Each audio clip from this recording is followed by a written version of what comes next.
अस्सलाम वालेकुम students, welcome to AK coaching centre. अच्छा, लास्ट जो है हम लोगों ने फिजिक्स में चैप्टर नंबर 2 जो है वो अपना कंप्लीट कर लिया था। अब हमने स्टार्ट करना है चैप्टर नंबर 3।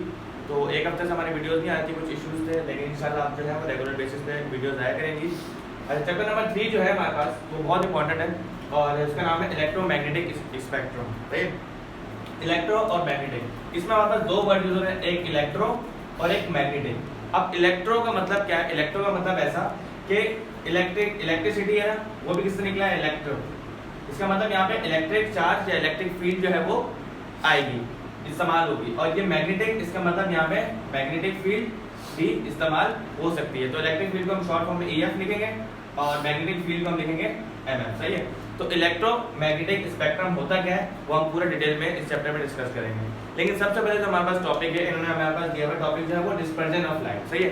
तो हम सबसे पहले लाइट के बारे में पढ़ेंगे, उसकी डिस्पर्जन होगी और कितने करंट में टूटती है, लाइट होती क्या है, लाइट की नेचर क्या होती है, ये सब चीजें जो है हम इस चैप्टर में पढ़ेंगे। काफी लेंथी चैप्टर है ये।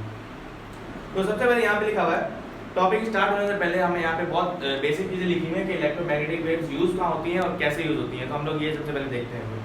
अब ये कह रहा है कि we live in a technology advance world where are more electronic appliances are going wireless. We use mobile phones, laptop and even mobile television. अच्छा, पहले के दौर में क्या होता था, कोई भी नई डिवाइस बनती थी तो ये कि वो मुख्तलिफ तारों के जरिए और मुख्तलिफ तारों के निज़ाम के जरिए जो है वो जुड़ी होती थी और उनका नेटवर्किंग जो है वो सिस्टम बनाया जाता है। लेकिन जितना हम मॉडर्न दौर में जा रहे हैं तो हम लोग क्या करते हैं कि हम ज़्यादातर वायरलेस चीज़ें ज़्यादा यूज़ कर रहे हैं। जिस तरह से पहले हम यूज़ करते थे हैंड फ्री, लेकिन अब आजकल लोग एयरपोर्ट्स वगैरह ज़्यादा यूज़ करते हैं, ब्लूटूथ यूज़ करते हैं, रेडियो यूज़ करते हैं। सही है। और रेडियो के बाद जो है वो टेलीविजन आ गई है। इसका मतलब हमें बहुत ज़्यादा तारों का निज़ाम नहीं चाहिए। हम लोग क्या कर रहे हैं, बहुत ज़्यादा वायरलेस हो रहे हैं और इन इलेक्ट्रोमैग्नेटिक वेव्स की मदद से हम लोग जो है वो बहुत दूर चीज़ों को अपने पास ला सकते हैं। जैसे हमारे पास इंटरनेट हो गया। अब इंटरनेट हम यूज़ करते हैं, कोई भी चीज़ हम क्लिक करते हैं, हमें कोई भी इन्फॉर्मेशन चाहिए, हम नेट पे इजीली यूज़ करते हैं, कोई तारों का निज़ाम नहीं है। हमने क्या करना है, सिर्फ घर पे वाईफाई लगाया, वाईफाई लगा के हम लोगों ने छोड़ दिया और हमारे पास जो है वो इंटरनेट की सहूलत मौजूद है। अब सबसे पहला टॉपिक है हमारे पास डिस्पर्जन ऑफ लाइट। अब डिस्पर्जन होती क्या है, सबसे पहले हम ये देखते हैं। डिस्पर्जन वर्ड जो है ये निकला है डिस्पर्स से। डिस्पर्स का मतलब होता है फैलना। तो डिस्पर्जन ऑफ लाइट का मतलब है लाइट किस तरह फैलती है। अब लाइट होती क्या है, सबसे पहले लाइट जो है वो डुअल नेचर रखती है। सही है। लाइट की नेचर क्या होती है? डुअल नेचर होती है। लाइट जो है वो पार्टिकल नेचर भी रखती है और वेव नेचर भी रखती है।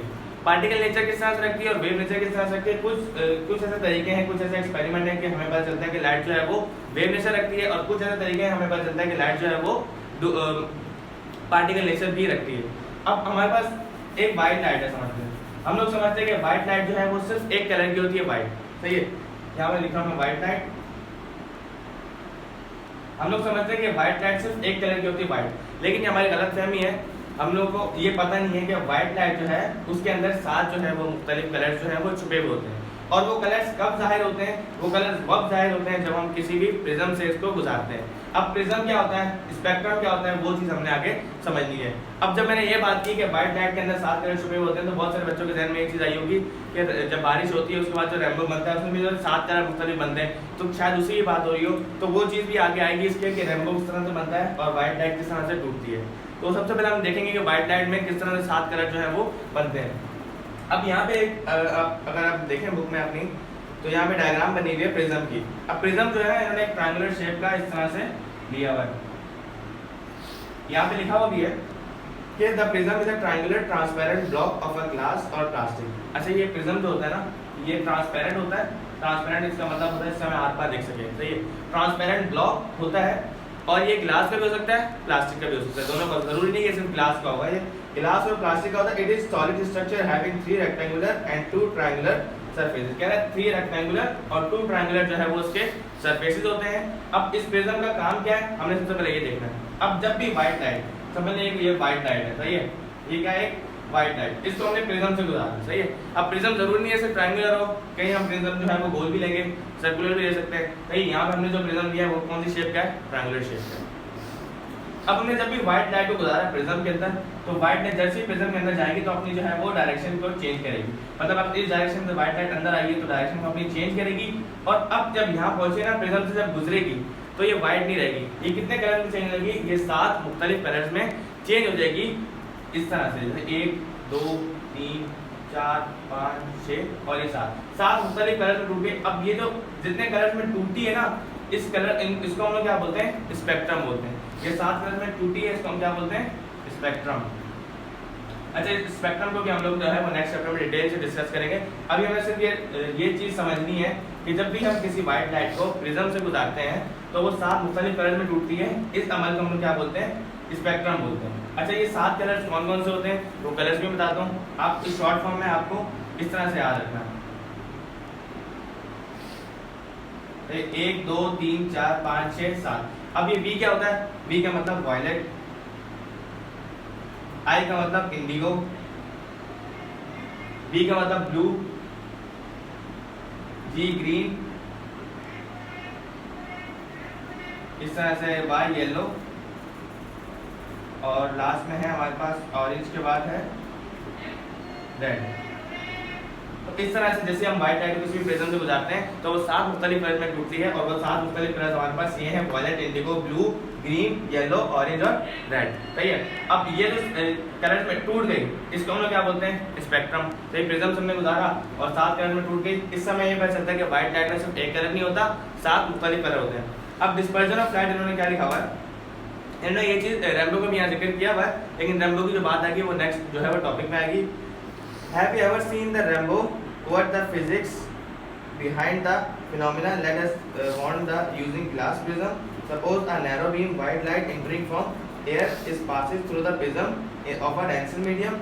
The prism refracts light at both reflecting surfaces and is produce the range colors called spectrum. अब कह रहे हैं वही बात उन्होंने कह दी कि जब भी व्हाइट लाइट अंदर जाएगी और जो लाइट जो है वो स्प्लिट होगी, जो चेंज हो जाएगी या लाइट जो है वो कन्वर्ट हो जाएगी 7 मुख्तलिफ कलर्स में, उसे हम कहते हैं स्पेक्ट्रम।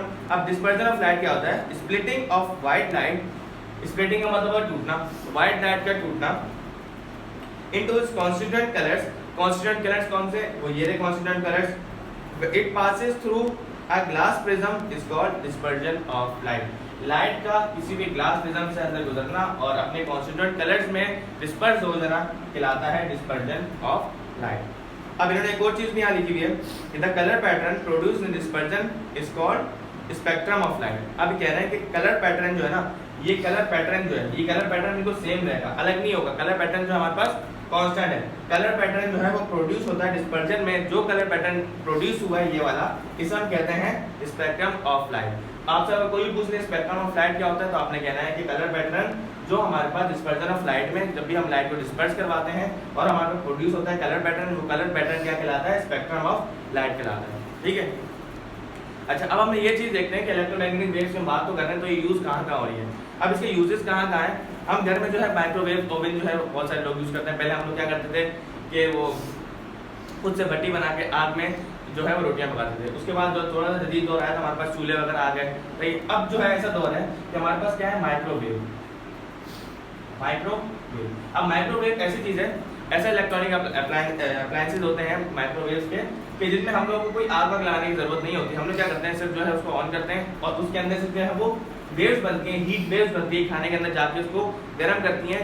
तो ये बहुत जैसे जैसे दौर जो है वो एडवांस हो रहा है, साइंस जो है मॉडर्न हो रही है, तो हमारे पास ऐसी चीज़ें जो है वो सामने आ रही है। जैसे हमारे पास रेडियो है, अब रेडियो में सिर्फ हमारे पास एंटीना होता है, हमारे पास सिग्नल्स जो है वो ऑटोमेटिकली कैच होते हैं। इस तरह टीवी है, टीवी में हम लोग क्या करते हैं, केबल जो है वो नेटवर्क सिस्टम है, लेकिन वैसे जो है जो हमारे पास सिग्नल है उसकी पावर बहुत स्ट्रॉन्ग होती है। तो इन चीज़ों में जितने एडवांस चीज़ें जो आ रही हैं, इनमें क्या यूज़ होती है, इलेक्ट्रोमैग्नेटिक वेव्स है वो हमारे पास सबसे ज़्यादा यूज़ होती है।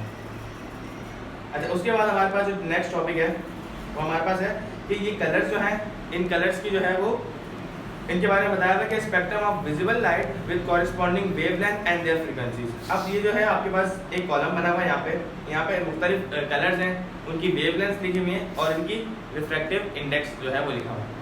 अब एक चीज़ मैं आपको बता दूँ कि हमारे पास रेड लाइट जो होती है, रेड लाइट, कोई भी आपसे पूछे रेड लाइट की वेवलेंथ कितनी होती है, तो आपने कहना है कि रेड लाइट जो है उसकी वेवलेंथ सबसे ज़्यादा होती है। क्यों? क्योंकि रेड लाइट जो है हमारे पास, रेड कलर ऐसा कलर है जो हमारे पास दूर से दिखता है। अगर एक बंदा है वो रेड कलर पहना हुआ है तो आपको सबसे अलग दिखेगा, सबसे दूर से दिख जाएगा। क्यों? क्योंकि उसकी वेवलेंथ सबसे ज़्यादा होती है। लेकिन वेवलेंथ ज़्यादा होने के साथ साथ जिस चीज़ की वेवलेंथ सबसे ज़्यादा होती है, वेवलेंथ को हम डिनोट करते हैं लैम्डा से, उसकी जो है वो फ्रीक्वेंसी उतनी ही कम होती है। इसका मतलब ये दोनों आपस में क्या है, इन्वर्सली प्रोपोर्शनल। तो आप कह सकते हैं कि वेवलेंथ जो है वो इन्वर्सली प्रोपोर्शनल है फ्रीक्वेंसी के।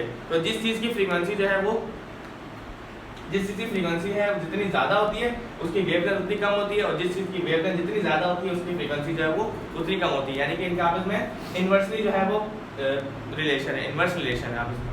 अच्छा, इस तरह से रेड क्या है कि वेवलेंथ सबसे ज़्यादा है, और जो हमारे पास लास्ट में कलर है वायलेट, तो वायलेट की वेवलेंथ सबसे कम होती है लेकिन इसकी फ्रीक्वेंसी जो है वो उतनी ही ज़्यादा होती है। तो कोई आपसे पूछे तो सबसे ज़्यादा वेवलेंथ किसकी होती है, तो आपने कहना है कि रेड कलर की वेवलेंथ सबसे ज़्यादा होती है और वायलेट कलर की वेवलेंथ सबसे कम होती है, लेकिन वायलेट की फ्रीक्वेंसी सबसे ज़्यादा होती है और इसकी फ्रीक्वेंसी जो है वो सबसे कम होती है। अब जब इसके न्यूमेरिकल्स करेंगे तो आपको अच्छी तरह से समझ आ जाएगी कि किस तरह से हम वेवलेंथ की बात करें और फ्रीक्वेंसी किस तरह से कम ज़्यादा होती है।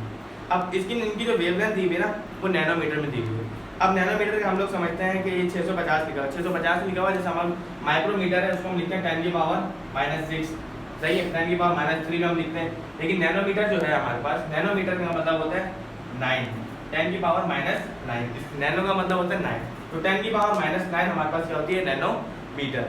और नैनोमीटर में हमें कितनी दी हुई है, ये रेड कलर की जो वेवलेंथ है वो 650 दी हुई है, और इस तरह साथ इसका रिफ्रैक्टिव इंडेक्स भी लिखा हुआ है इस तरह। उसके बाद दूसरे नंबर पर ऑरेंज होता है, उसके बाद येलो, ग्रीन, ब्लू, इंडिगो, और एंड में वायलेट की सबसे कम होती है 400 नैनोमीटर वेवलेंथ, सही है। तो वेवलेंथ का जिक्र जो है वो ज़्यादा न्यूमेरिकल्स में आएगा, तो हम ज़्यादा वहाँ उसको डिस्कस करेंगे। अब नेक्स्ट जो टॉपिक है हमारे पास, उसमें हमारे पास रैम्बो का जिक्र है। अब किस तरह से रैम्बो बनता है हमने वो देखना है। अब यहाँ पे लिखा हुआ है dispersion of light through water droplet.